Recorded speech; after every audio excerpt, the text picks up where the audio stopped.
Hello students. आज हम पढ़ रहे हैं बोहर का एटॉमिक मॉडल। तो बोहर का एटॉमिक मॉडल है, इसमें हम काफ़ी सारी चीज़ें देखेंगे कि इसने जो एटॉमिक स्पेक्ट्रम, जो एटम है ना, उसके जो रिलेटेड क्या क्या थ्योरी दी इसने, वो सब चीज़ हम देखेंगे। जैसे हम देखते हैं फर्स्ट कि with the help of the Bohr के मॉडल की हेल्प से तो structure of the hydrogen atom and spectrum of hydrogen atom can be easily explain. Bohr के मॉडल है, उस मॉडल से जब हाइड्रोजन की जो स्ट्रक्चर है और हाइड्रोजन का जो स्पेक्ट्रम है उसको इजीली हम क्या कर पाए, एक्सप्लेन कर पाए। अब बात करें the basic postulate of Bohr model कि बोहर के मॉडल के जो बेसिक पोस्टुलेट हैं वो क्या हैं। तो सबसे पहले इसका पोस्टुलेट है कि इन हाइड्रोजन एटम में electrons revolve around the nucleus in a circular path and its circular path is called orbit और एनर्जी सेल। मीन्स हाइड्रोजन में बात करें, इलेक्ट्रॉन्स चारों ओर, न्यूक्लियस के चारों ओर एक सर्कुलर पथ में क्या करते हैं, रिवॉल्व करते हैं, घूमते हैं। एंड दिस सर्कुलर पथ, और उस सर्कुलर पथ को हम क्या कहते हैं, ऑर्बिटल और एनर्जी सेल कहते हैं।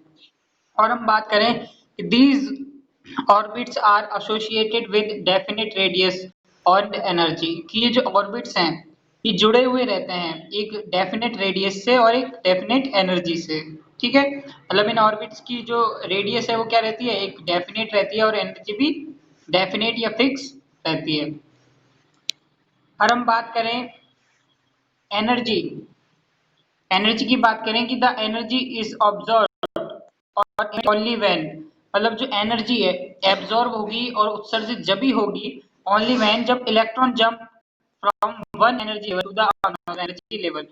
मींस जैसे कि बात करें तो ये एनर्जी लेवल है और एक दूसरा एनर्जी लेवल है। तो जब इलेक्ट्रॉन्स एक एनर्जी लेवल से दूसरे एनर्जी लेवल में जंप करेंगे तो जब भी एनर्जी क्या होगी, उत्सर्जित होगी या अवशोषित होगी, एमिट होगी या एब्जॉर्ब होगी।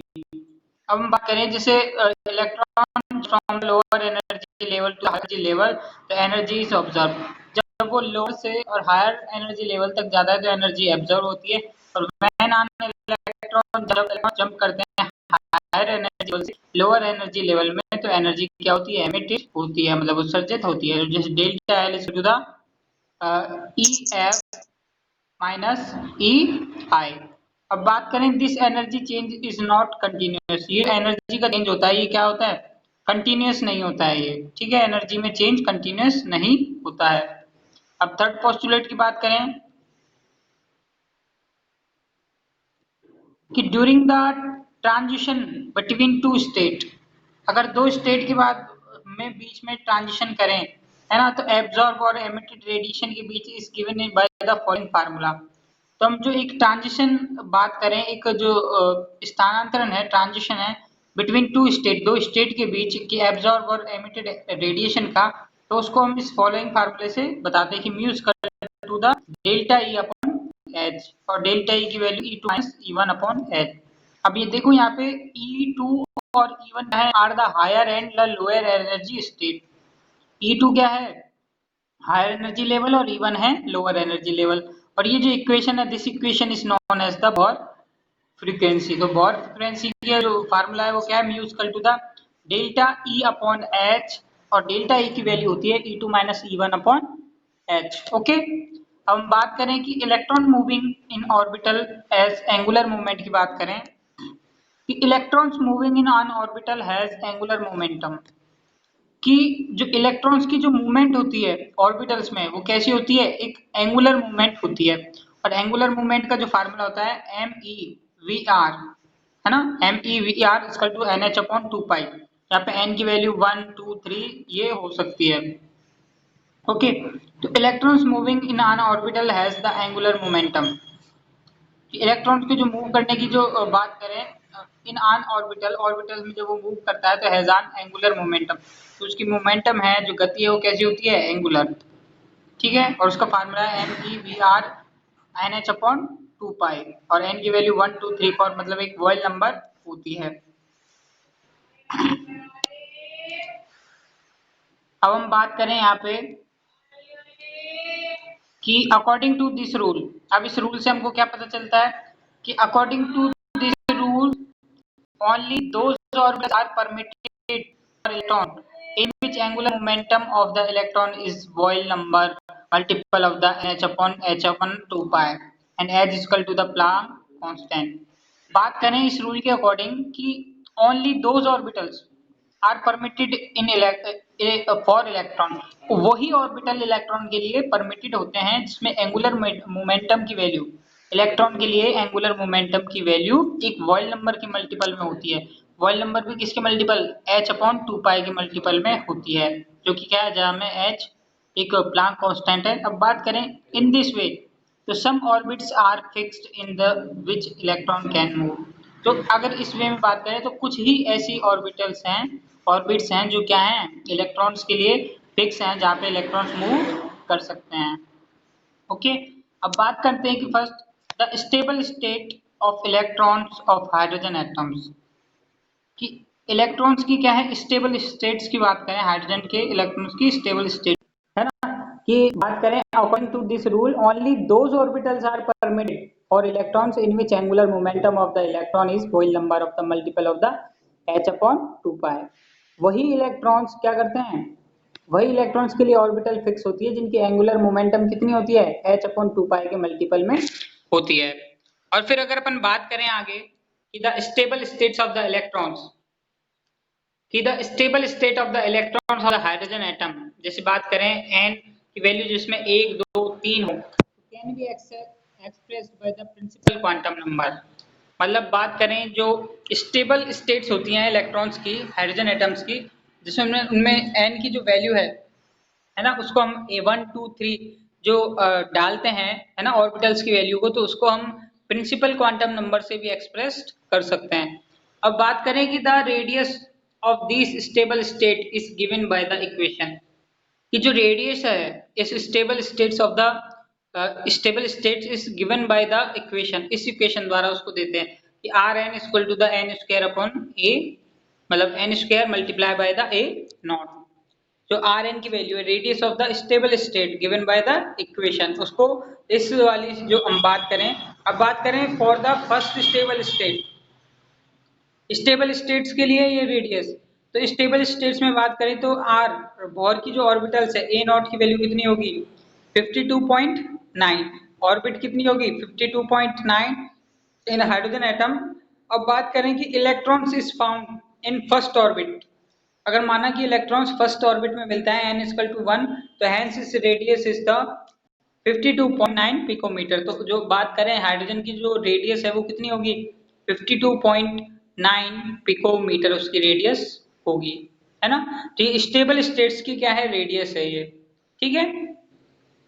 अब हम बात करते हैं कि the energy of the stable state, जो एनर्जी है स्टेबल स्टेट की, उसको हम can be represented by the following equation, उसको हम इस इक्वेशन द्वारा रिप्रेजेंटेड करते हैं कि ई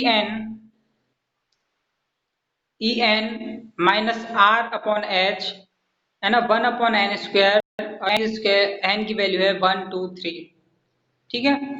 ई n minus R upon base में एच, तो 1 अपॉन एन स्क्वायर, अब एन इक्वल टू 1 2 3। अब आर एच की बात करें तो आर एच की रिडबर्ग कांस्टेंट, रिडबर्ग की जो कांस्टेंट है 2.18 into 10 to the power minus 18 joule equal to the R H. अब जैसे कि बात करें रिडबर्ग कांस्टेंट की वैल्यू दे रखी है 2.18 into 10 to the power minus 18 joule R H. अब बात करें the lowest state energy is given as, जो लोअर स्टेट ऑफ एनर्जी जो हमको दी गई है वो है n1 की वैल्यू है 1 एंड e1 की वैल्यू है minus 2.18 into 10 to the power minus 18 joule. तो अब बात करें n1 की वैल्यू अगर 2 हो तो e2 की वैल्यू कितनी आएगी भाई, e2 की वैल्यू बात करें तो e2 की वैल्यू आ जाएगी 0.545 equal to the 10 to the power minus 18 joule. Okay, तो मीन्स हमको क्या करना है, रिडबर्ग स्थिरांक है कांस्टेंट है, उसी से ही क्या होगा ये उसके मल्टीपल में ही ये होंगे, जैसे 1 अपॉन एन स्क्वायर, जहाँ पे 1 की वैल्यू अगर अपन 1 रखते 1 अपॉन 1 तो कुछ भी नहीं होता, तो रिडबर्ग स्थिरांक की value as it is same आ जाती। लेकिन अगर नीचे 2 आ जाता तो ये 4 से डिवाइडेड हो जाता और ये क्या हो जाता 0.05 फॉर 5 × 10⁻⁻18 जूल इसमें आ जाता है। अब बात करें different energy level can be represented by the energy level diagram. जो डिफरेंट एनर्जी लेवल है उनको हम रिप्रेजेंट कर सकते हैं एनर्जी लेवल डायग्राम से। कैसे, ये देखिए, वॉइस आ रही है ना बेटा, कि n इक्वल इन्फिनिट, n की वैल्यू क्या है, इन्फिनिट है इन स्टेबल स्टेट में। अब electron is free from the nucleus. अब इलेक्ट्रॉन किससे, न्यूक्लियस से। बहुत मतलब n की वैल्यू मतलब बहुत आउटर ऑर्बिटल हो, इन्फिनिट पे ऑर्बिटल हो, तो electron is free from the effect of the nucleus. तो इलेक्ट्रॉन्स है ना, जैसे भाई यहाँ पे ये न्यूक्लियस है और बहुत दूर इन्फिनिट पे क्या हो, इलेक्ट्रॉन हो, तो फिर ये जो अफेक्ट है इनके बीच में क्या हो जाता है, ज्यादा अफेक्ट काम करता है इलेक्ट्रॉन्स और न्यूक्लियस के बीच में। तो बात करें स्टेट इज जीरो, तो इस स्टेट को क्या बोलते हैं, स्टेट और वैल्यू ऑफ एनर्जी क्या होती है, जीरो होती है।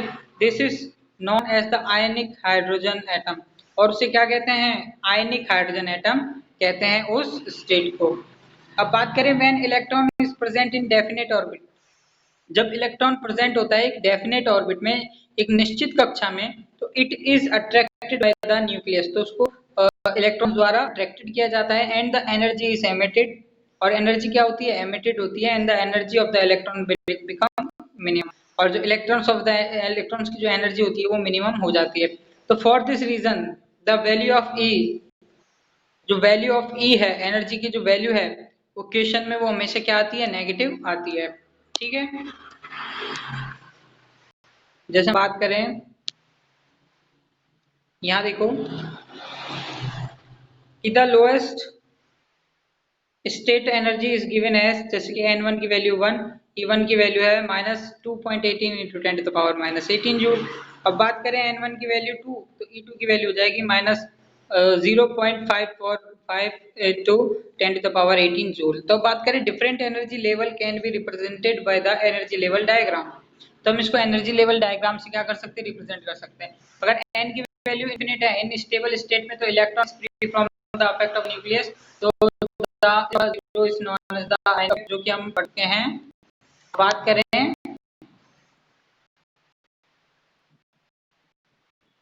हाँ, फॉर इसमें कि for hydrogen like other ion, hydrogen की तरह अगर other ion lithium plus 2, beryllium plus 2, तो the energy and radius can be given as, energy और रेडियस कुछ इस तरीके से दी जाती है कि ई एन की वैल्यू है जो -2.18 ×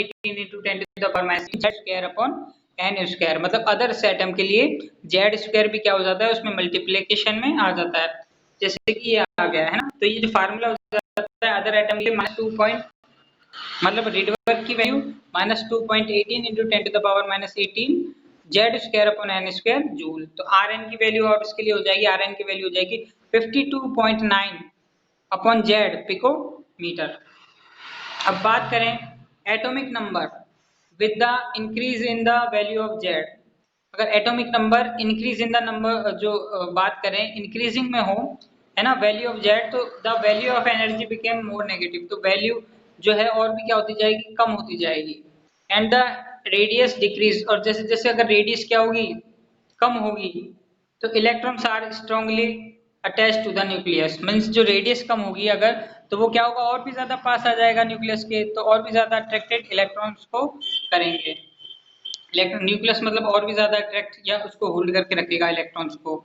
अब बात करें, it is also possible to calculate the velocity of the electron of the moving Bohr orbitals with the increase in the principal quantum number. जैसे हम बात करें, ये भी पॉसिबल है कि velocity of the electrons, electron की वेलोसिटी निकालना जो क्या कर रहे हैं, बोहर के ऑर्बिटल में मूविंग कर रहे हैं। तो विद बात करें increase in principle quantum number, जैसे जैसे प्रिंसिपल क्वांटम नंबर इंक्रीज होता है, तो value of the velocity of electron, तो जो इलेक्ट्रॉन्स की जो वेलोसिटी है वो क्या हो जाती है, डिक्रीज हो जाती है। With increase in positive charge of on nucleus velocity of electron increase. जब हम बात करें कि value of the velocity of electron, जो वेलोसिटी ऑफ द इलेक्ट्रॉन है जैसे जैसे डिक्रीज होती है ना, तो with increase in positive charge, तो फिर क्या होता है, पॉजिटिव चार्ज इंक्रीज होता है ऑन न्यूक्लियस पे। ठीक है, तो वेलोसिटी ऑफ द बात करें, जैसे increase in positive charge, on nucleus. Nucleus पे जैसे जितना जितना पॉजिटिव चार्ज बढ़ता है तो वेलोसिटी ऑफ द इलेक्ट्रॉन है वो भी क्या होगी, इंक्रीज होगी। अब बात करें according to the Bohr atomic model, line spectrum of hydrogen atom can be explain as, एक जो लाइन स्पेक्ट्रम जो हाइड्रोजन एटम का है उसको कैसे एक्सप्लेन किया वो देखिए कि the intensity of the line, जो इंटेंसिटी ऑफ द लाइन है, लाइंस की जो तीव्रता है in emission and absorption spectrum of hydrogen atoms depends on the emitted and the absorbed photon.